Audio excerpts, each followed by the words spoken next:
Imagine you want to bring some changes from another branch into your current branch, but you don't want to merge them. So one way is to squash the commit you want from that branch to your current branch.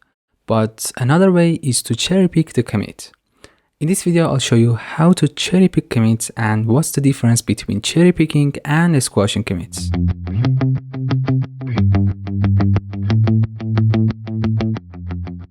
Okay, there are two terminal windows here. One to bring changes using merge squash and one to bring changes using cherry pick. So we can see their differences. So let's first bring changes using merge squash. So one of the benefits of merge squash is that you can bring the changes from multiple commits. Look, cat hello.txt, this is the file before squashing. So let's bring change 2 and 3 in here. So git merge -- squash change 2 and change 3. And now cat hello.txt, as you see, we have both change 2 and 3 here. But it's a stage, so it's not committed yet. So with squashing, we don't actually make new commits. We just stage those new changes. But let's try cherry picking. Cat hello.txt, this is the current hello file we have. So to cherry pick a commit, that's right, you can cherry pick only one commit at a time.